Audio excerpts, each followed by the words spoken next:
Hey there, welcome to episode 2 of Splain Yourself, the podcast that gives regular people a chance to explain their actions or beliefs. I'm Sarah Davis, one of your co-hosts. Hi, I'm Michael Blum, and today's topic is life-changing events. Our guest today is local celebrity Lauren Barth, or LBZ as she's known in the streets, who has at least a story or two to discuss sort of life-changing events. Welcome, Lauren, and thank you for joining us today. Thanks, I'm super excited. All right. I think the quintessential Lauren story is the time that you got thrown out of a local religious university for skateboarding. Yes. Now, this sounds rather mundane, but it actually, I think, leads to a good opportunity to explain yourself. So with that said, I'll step back and allow you to tell the story. Okay, I'm really excited about this. So my story begins before I got thrown out. And it's a story of love, true love, because I ended up getting married because of this. Yay!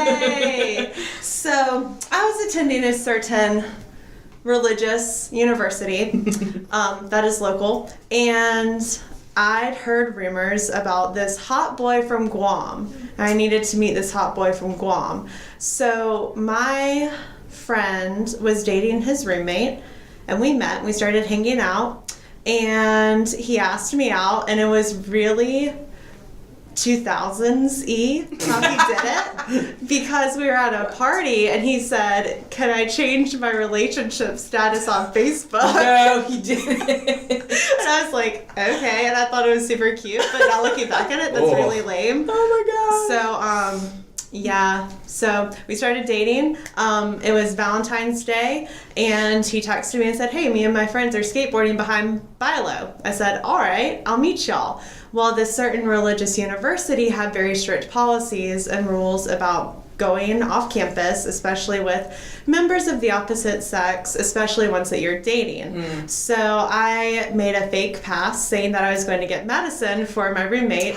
and Sneaky! yeah. So then we were just skateboarding, and somebody was filming it. Somebody saw that video, and I was in the background, allegedly making out with Taylor. Allegedly. I never saw the video, so I don't know.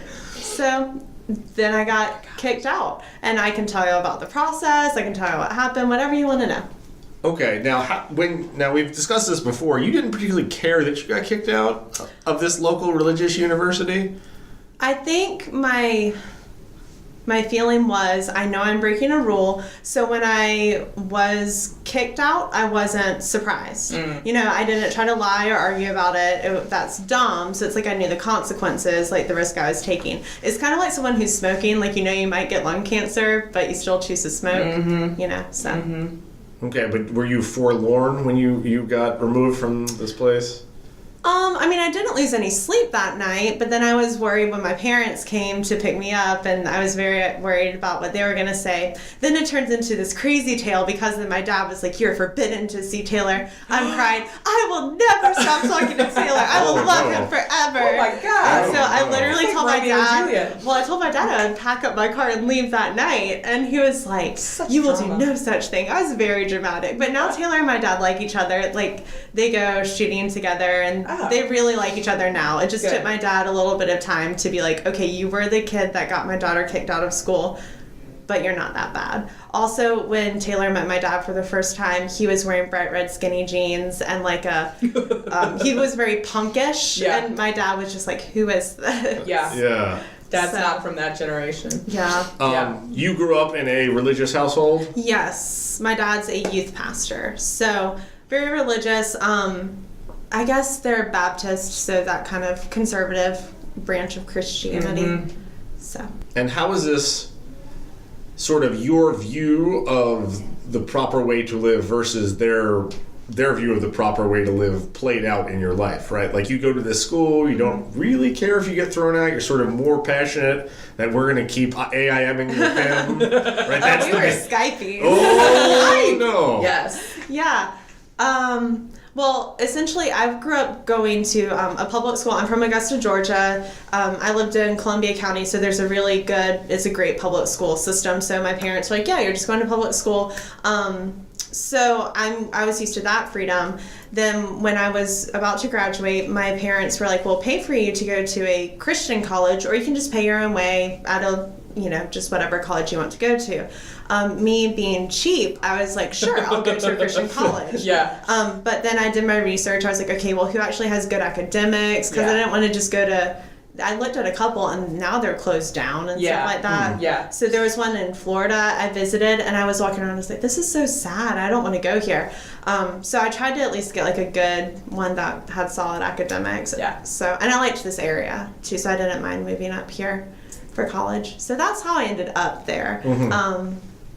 It wasn't like my ultimate top college choice, but I felt that the academics were strong enough. So, and I thought I could deal with some of the social things, like having to wear skirts and dresses that came to my knee and the rules. Yeah, how did you feel about that? I was going to ask about that. I just went shopping before and got new clothes because I was like, Dad, my clothes don't work. Like, I need money.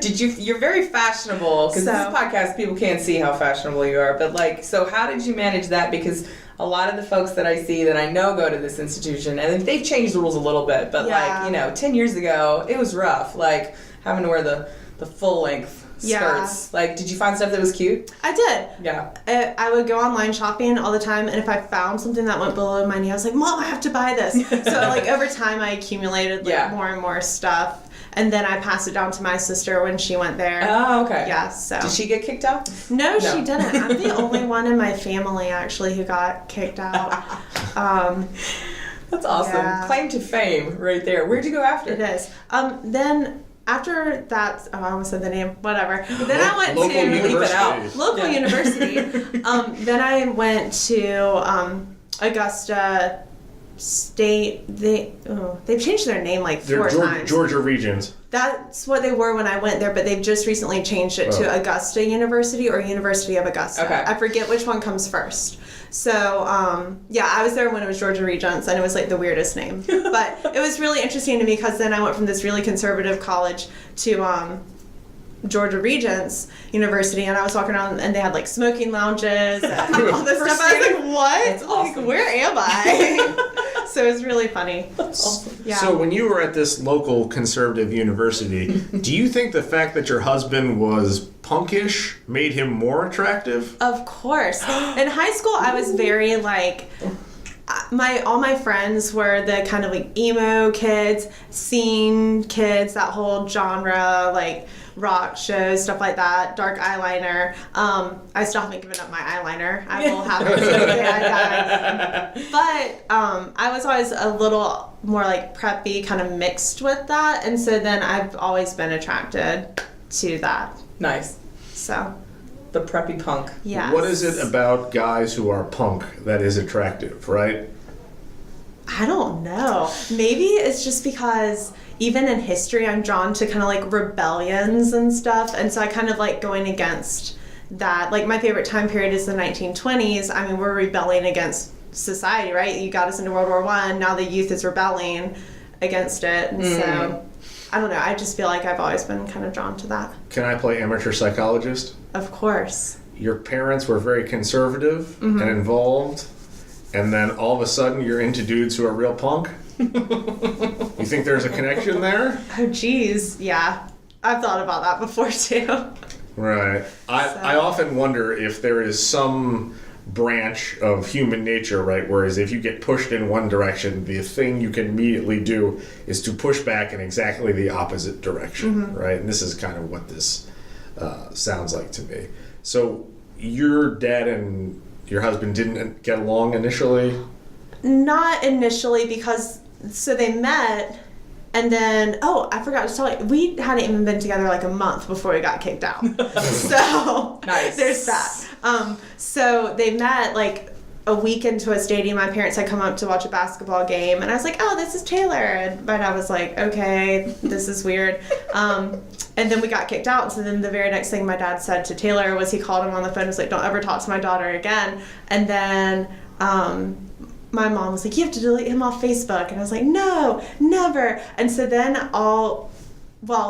he lived in Guam, like I said before. So he didn't have cell phone service there. So that's how we would just use Skype or email back and forth. And I just had him under a code name so my mom wouldn't know I was talking to him. So easy to get around those things. That's awesome. Oh, man. Yeah, so we were kicked out for 10 months. At the school, if you get expelled, you're expelled for the remainder of the semester that you had. Luckily, we were expelled during drop ad, so my grades weren't affected by that. Oh, good. It was just dropped, which was really good. So I still had a good GPA and all that. And then we were able to come back after sitting out a full semester. So for us, it was 10 months. So then we both came back. And then for me, it was kind of like I need to finish now at this university. I'm not going to transfer because I want to graduate on time and still make good grades and show that this didn't really negatively impact my life. So I just did online courses while I was at home. And both Taylor and I have said that this was one of the best, it's like a good bad is what we call it, because it's like one of the best things that happened to us, because he got a job back in Guam painting and doing maintenance, and now he knows so much, and now he paints houses and businesses, and that's his job. And then for me, I got an internship at the local art museum in Augusta, the Morris Museum of Art. I worked the desk there on Sundays and got to learn about art history, which is really cool. And I started working at Georgia Regents University, their gym.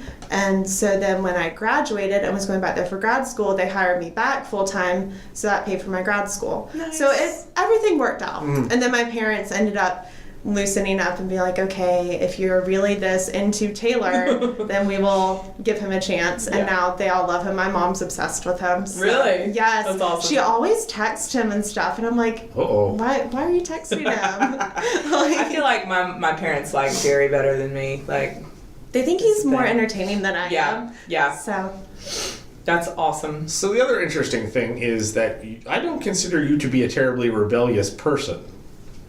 maybe it's, I don't know. It's her hidden quality. Yeah. Are you quasi-rebellious or crypto-rebellious or hidden about your rebellion? Maybe. I think it depends on the situation. It might even go back to where you had to be a little more hidden. It's okay. We'll bleep it out. Or you had to be more hidden about it. About being rebellious. You know what I mean? Like, making fake passes to go somewhere, or saying, oh, there are no boys at this place that we're going to, or I'm going home for the weekend, and then you're not going home for the weekend. Right? You know, things like that. I feel like in certain situations, especially a place like that where, you know, so many of the rules seem ridiculous, you're almost forced into rebellion, where you're just like, this is so dumb, I'm not doing that, you know? Yeah, even something as silly as we could wear pants with not blue jeans, so I just bought black skinny jeans because they were blue. Right. You know? Yeah. So... one of the high schools my sister went to had a rule like that. You could wear any color denim except blue. Which is so weird. I know. It's so random. So maybe you are not openly rebellious, but you're efficiently rebellious. In that the best way to rebel is to not do it in a broad, you know, sort of showy fashion. Like, I'm rebelling, I'll show you guys. Yeah. Just to go ahead and do it and try and keep it on the down low. Yeah. Even though maybe it's like that. they saw a video of you guys breaking the rules. Well, because one of the guys who was skateboarding with us smelled like cigarettes one night, and so then his roommate turned him in, and then they took his phone, and we're looking through their phone. So one thing about this, and so many, you'll be interested in this because of... especially like our rights, you know, with government and all that stuff. But when you go to this university, you have to sign a form, their code of conduct or whatever, and part of it is that they have the right to look through your personal property. If you don't sign the form, then you can't attend the school. So it's kind of like catch-22, what am I going to do? Yeah. So some people have tried to sue and say you legally can't check my phone, but then they're like, you signed this. So, yeah. I mean, you could challenge that document, though. I mean, someone who hasn't even applied to the school yet could just sue and say this is a violation of person. I guess, though, if it's a private university, like, you know, if you agree to the terms. Wow. That's crazy. Yeah, so they looked through my phone and all that. Through your phone? Oh, my gosh. It's because you were in the video on the other phone. Oh, my gosh. Wow. And Taylor's roommate was smoking? And this was cause for, why would you turn somebody in assuming that these are all adults? No smoking? Huh. Yeah. No smoking at all. Like, not just on campus, but just like, Just you can't no be smoking, a smoker. No yeah. smoking, period. Yeah. No drinking, no smoking. Yeah. Wow. Because it is very unchristian. So. I see. According to them. Yes. Yeah. Wow. Wow, that is a lot to take in. It is. How do you feel that this experience, the whole rigmarole, has shaped you going forward? I think it's made me a little more empathetic, I think, towards people who are, in certain situations, like, oh, they're attending a university that they don't agree with everything on, or even at work, there's things at any job that you don't always want to do or agree with, and so sometimes you're just like, should I don't know, should I do this, should I not? And I think maybe it's kind of settled me down a little bit. Like, okay, I understand sometimes bad things do happen and you do get caught sometimes, if that makes sense. So Plus, she got a husband out of it. She so. did. yeah, true love. And my favorite part of the story is he's still punk, right? Yeah, Totally. He's calmed down a little bit. He doesn't wear his earrings anymore. He had his ears gauged. Like the Is that what gauges. it's called? Yeah. Yeah. And he was growing his hair out, but then my grandmother, she's very, very Southern and very conservative. You told me about your sassy grandma. She said, she was like, now, I'm not going to give y'all a wedding present unless Taylor cuts his hair. Whoa. So, and it was money, too. I was like, we want your money. Hair will grow back. Let's take that money. Yeah, so he took his little razor, shaved his head for the wedding and all that. Aww. So now he's still kind of punk. We haven't skateboarded in a long time. We did maybe like a month ago, but it was just kind of just cruising around. That's so awesome. still can skateboard. So you've kept true to kind of the punk roots, right? A little bit. Is there a conflict to you between kind of being a little bit rebellious and punk and at the same time kind of fashionable and feminine? No, because now punk is very trendy. Mm-hmm. It's kind of like a sub-genre of fashion, thanks to like Alexander McQueen, I would definitely say. I don't know who that is. He was amazing, but he died, which was unfortunate. Oh, no. But he's the one who did, like, you might have seen the scarves with the skulls all over them. Yeah. I know the Kardashians made them really trendy for a while. Oh. So he kind of did that. And Nice. so I feel like that's kind of a sub little part of fashion. And now I think fashion's changed so much where it's more about expressing your individuality. So it's cool if you want to wear dark eyeliner or if you Yeah. want to wear like pink bows and whatever. Yeah. So Or both, yeah, simultaneously. combine them. Yeah. Do you think that other ladies here in the South think that makes you less ladylike? Probably. I would say probably because the South is very interesting.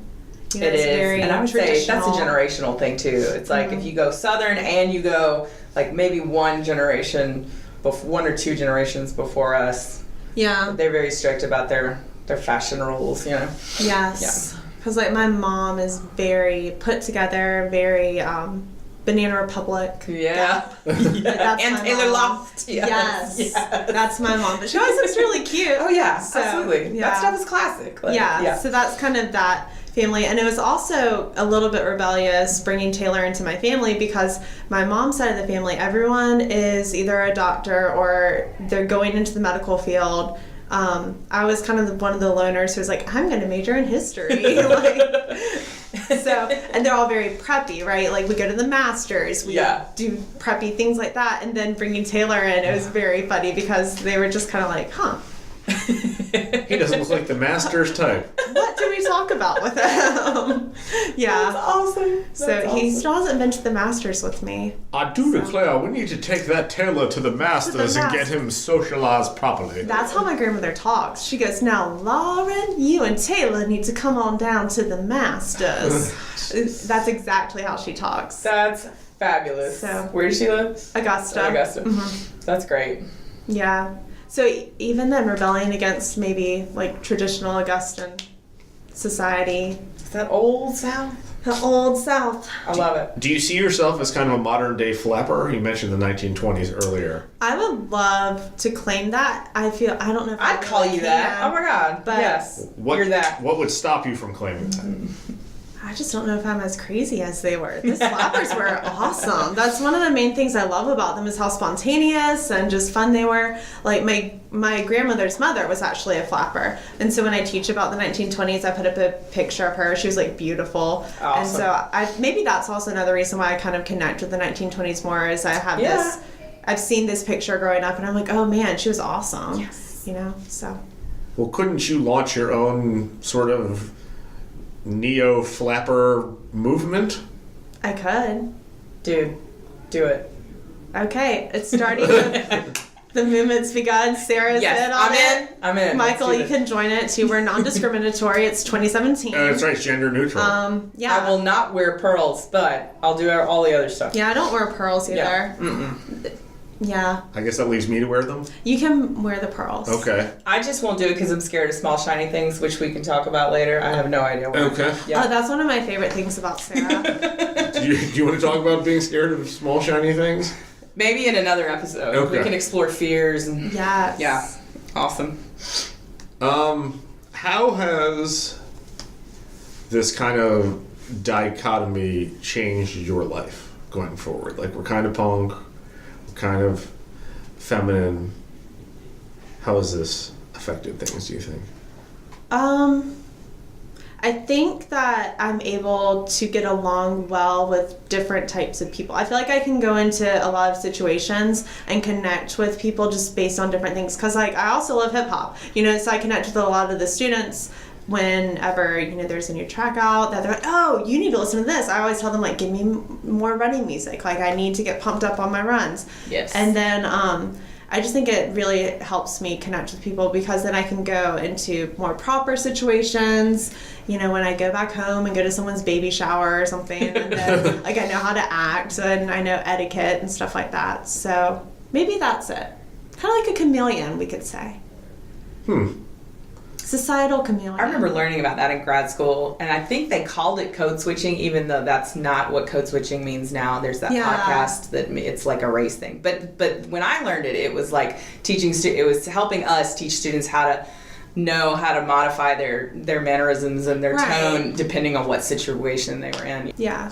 That's a good skill as a teacher, I think, because you can know how to handle different parents, different students, different teachers you're working with. Right. You know. Right. Okay, so take us through your primer. You deal with an angry parent. What's your approach? What code are we giving them? Oh, you be chill and you just calm down and you just have a smile on your face. And you just be nice and use that Southern charm on them. That's right. Grandmother taught me right. So, yeah. I've dealt with a lot of angry parents, and you just speak calmly, you don't raise your voice, you don't get upset, and you just smile and you're like, I understand. Because the number one goal is for them to go away, and the quickest way to get them out of your face is to be nice. They can't come back with anything after that. Yeah.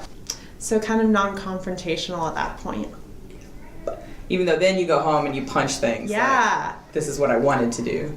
Or you be non-confrontational and do what you want anyway, right? To continue with the rebellion. So right, like there you go. Want something out of you and they're in your face about it. Oh, I do that all the time. Where they're like, oh, you know, since I'm the 504 coordinator, they're like, my child needs his test read to him. Well, he doesn't have that low of an IQ. I mean, I can't just give you extra accommodation. So it's like you listen to them, you say you'll gather data, you do that, and so they see like you're working with them, but at the same time, you're just like, no, this is what we're going to do. So then in the end, everyone's happy. There you go. Because you listened, they were heard, but you can still kind of do.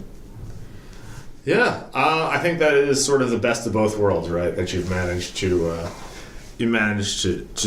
get everybody in the place that they want to be, even if they didn't know that they wanted to be there.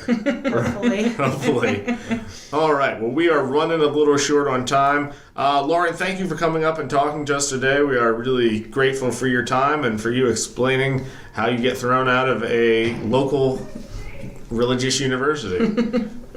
Thanks a lot, Lauren. And that's pretty much it for today's episode, but we'll be back hopefully next week with a brand new guest. Until then, keep it classy and always be ready to splain yourself.